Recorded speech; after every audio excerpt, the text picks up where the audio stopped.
ìfẹ́ ànábì ìjọba lọ́kàn mi ìmísí ẹ̀ tí ń bẹ lára mi ló jẹ́ káyé mi kó túbọ̀ tuntun sí i ló jẹ́ káyé rẹ̀ kó túbọ̀ tuntun sí o báyé mi ṣe ń létò ìfẹ́ ànábì ni wò bíná bá kú àfẹ́rù bòójú bọ́gẹ̀dẹ̀ kú yóò fọmọ rẹ̀ rọ́pò Muhammad kú àoríru rẹ̀ mọ́. Salamu alaikum wa rahmatulahi ta'ala wa barakatuh. Mo rí pé ẹ̀yin fans mi ẹ ti ń flow lọ pẹ̀lú orin tí mò ń kọ, mo rí pé ẹ ti ń tẹ̀lé mi lọ. Mo fi àsìkò yìí kí gbogbo ẹ̀yin olólùfẹ́ mi, ẹ̀yin fans mi jákèjádò Nàìjíríà, lọ́kùnrin lóbìnrin lọ́mọdé àti àgbàlagbà. Ẹ ń wò pé wo lọ́mọ Bàrámà tún gbédé. Mo fẹ́ ṣe maoludi nàbí fún jọ alázàlátù mi. A lè fẹ́ launch album tí a pè táìtù rẹ̀ ní ìfẹ́ ànábì. Wọ́n máa gbé gbogbo aláfẹ́ràn àná Muhammad. So gbogbo ẹ̀yin olólùfẹ́ àná Muhammad la pè sí prógámù náà. A dẹ̀ fẹ́ launch album yẹn níjọ́ yẹn. Àwọn èèyàn béèrè pé ńjọ́ wo ni? A dẹ̀ fáwọn èèyàn ní award láwọn èèyàn jàǹkànjàǹkàn. Ìjọ́ wo ni a máa ṣe prógámù náà? February 4 ló máa wáyé.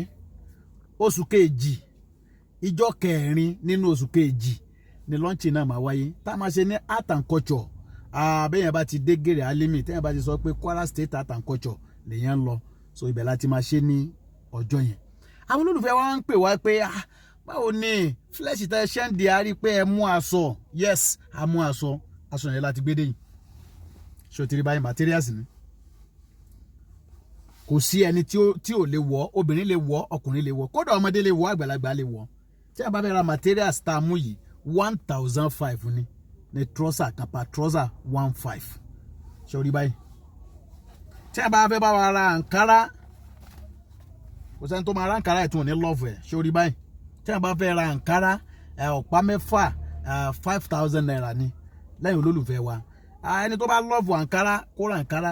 Ẹni tó bá love materials, because reason tá a ṣe mú méjì ni wípé ẹlòmíì máa sọ pé mo ò lè wọ àǹkárá o, bọ̀ kò ṣe bí àǹkárá tiwa yìí. Mo ò lè wọ àǹkárá yẹn, kò kí ń ṣe bí àǹkárá èyí táwa mú. Ìwọ náà wò náà.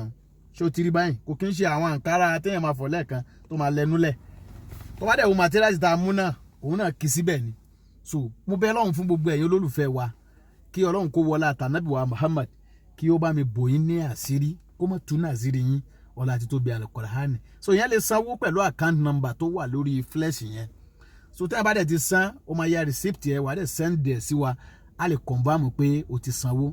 Ọlọ́run dákun àtàwa àtẹ̀yìn tẹ́ wàá bá wa fi dùnnú kó ànábì jáde lọ́jọ́ náà. Ọlọ́run dákun má fi aburú ṣe ẹnìkọ̀ọ̀kan wa o. Ọlọ́run bá mi wá bò yín láṣìírí àbòdàrú ọlá àti tóbi Al-Qur'ani ọlá agbára la hawla lana wala quwwata illa billahi al-aliyyil azim. Ẹ̀yin láàmà rí, àwa náà lẹ́sìn máa dé bá. Salamu alaikum.